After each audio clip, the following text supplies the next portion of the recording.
Good morning, climatologists. Welcome to mailbag number 5 here from flu-ridden Melbourne. So last week I was debating what actual season it is here in Melbourne. Well, I can tell you the answer is that it is flu season, and we are a bit under the weather as regards this, and we're dropping like flies. But we are intent on keeping the content coming to you and making this course continue to happen, and that's what we're going to do here in this mailbag video.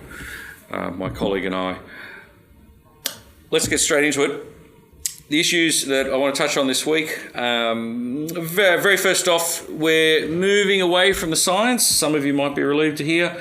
This week, last week of that, next week is the first economics week to round out the course. And because a lot of you will not be necessarily economically savvy, we are setting up in tandem with the continuing Climate Change 101 Ask Your Science questions, we'll have a Climate Change Economics 101 as well, and we'll do our best to respond to any concerns you might have. Word of warning, some of the concepts that are in the economics lectures are going to seem somewhat abstract, somewhat abstruse to some of you.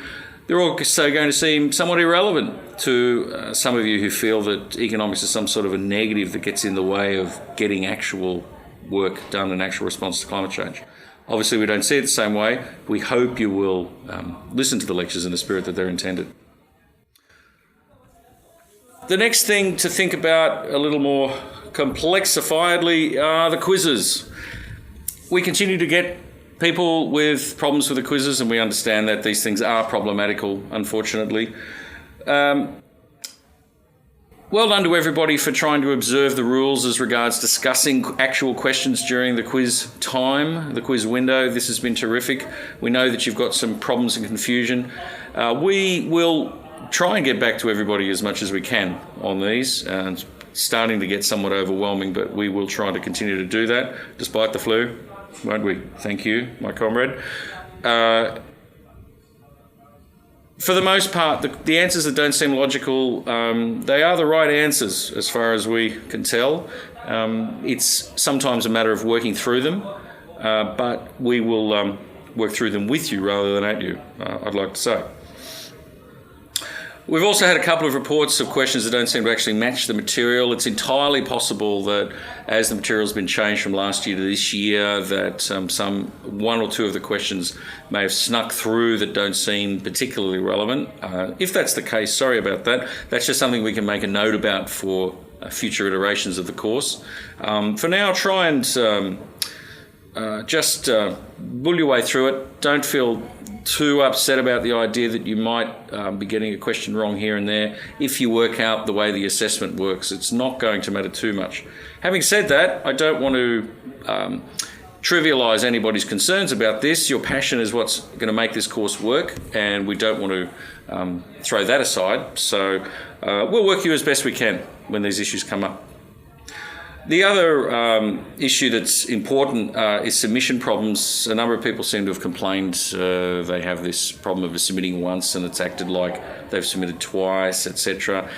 If you do run into quiz problems as regards submission, here's the short answer: let us know.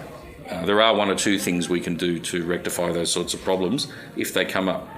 And of course, don't forget the late button. You've got those few days to use to make sure that you can get some quizzes in on those occasions where it's proven difficult to do during the normal quiz window.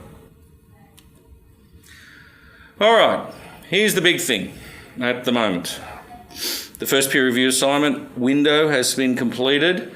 Again, people have had some submission problems, and some of you peer reviewers out there are already telling us that there's a few essays that are blank, a few essays that just have a line, a few essays that just have a picture.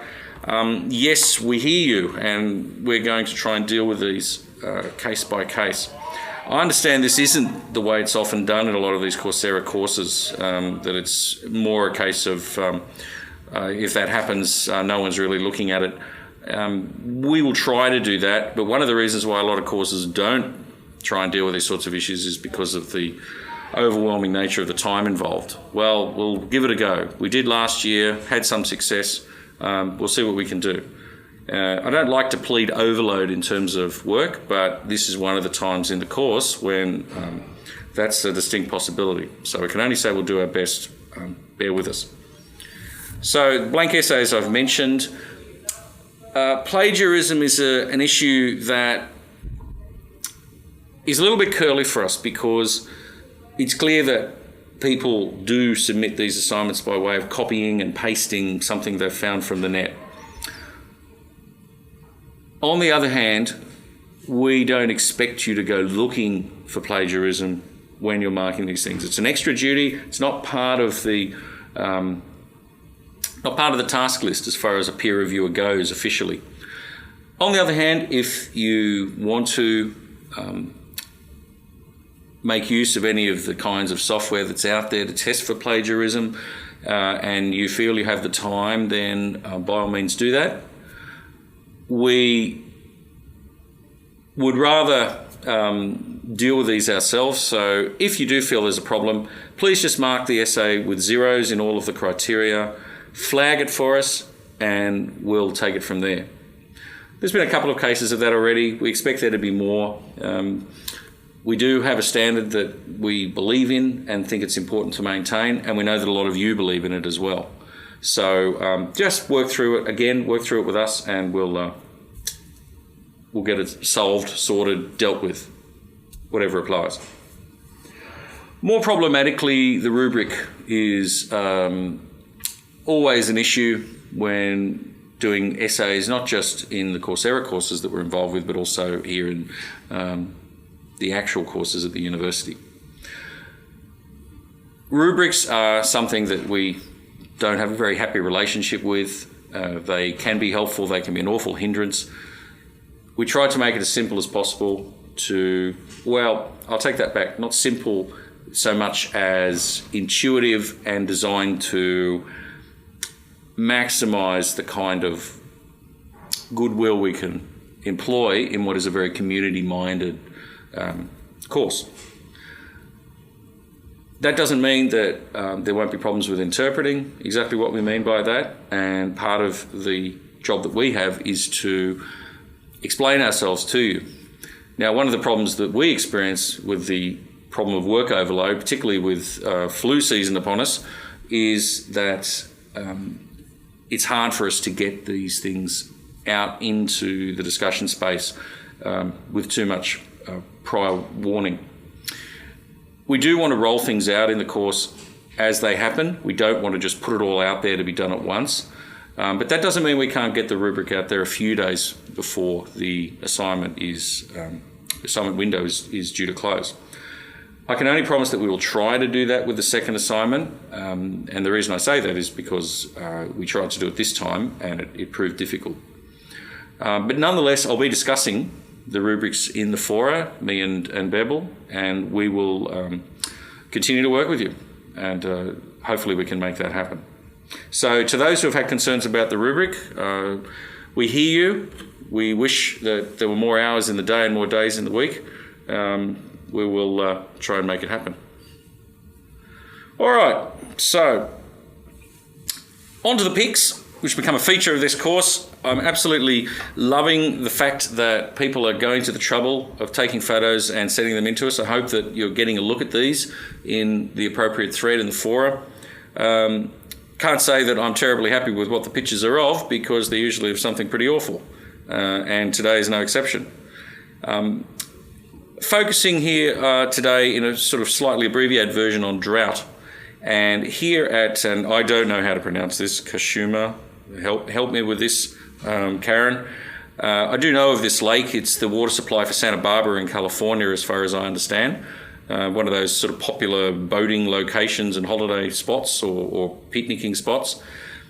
This is part of the lake, and as you can see, there's not very much water there. There is a severe drought happening in California and has been for some time now. And this is the water supply, as I said, for Santa Barbara, and obviously that introduces some real concerns. But thanks, Karen, for this. Others have sent other pictures of California as well. Thought this one was nicely symbolic. I gather that's a road bridge over what is supposed to be water. I think this might be an artificial lake, but there's nothing artificial about the water in it. It's perfectly natural. It's just that there's not very much of it. On to another part of the world. And you may or may not have heard of this crop, fonio, I should say. Fonio is a kind of millet that's been grown in West Africa for, I think, 4,000 or 5,000 years. A very old crop,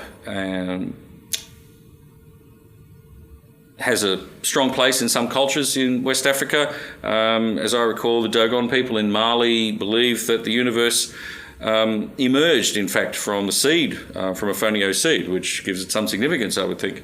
But even if you don't identify with that particular cosmology, you certainly would be aware of this crop if you lived in this part of the world. This is a picture in Guinea not taken by a student in the course, but gives you a look at perhaps what a relatively healthy crop might look like if conditions were right. Unfortunately, conditions are not right quite a lot of the time these days, and Haroun in Ghana has sent us this picture, taken by him, of what the crop might be looking like in a fairly drought-ridden zone of that country. Here's the thing about droughts in West Africa. They're routinely identified as being one of the earliest effects of climate change. They are happening more frequently, but it is not just the droughts that are the problem. One of the problems here is that in order for this crop to work early in the year, there has to be sufficient rain in order for planting to start. Those rains have become apparently increasingly unreliable, and it means that the farmers have to second guess when it is time to actually plant their crop. When they finally feel they're able to do it, they have to wait the usual amount of time for the crop to ripen and become available for harvest.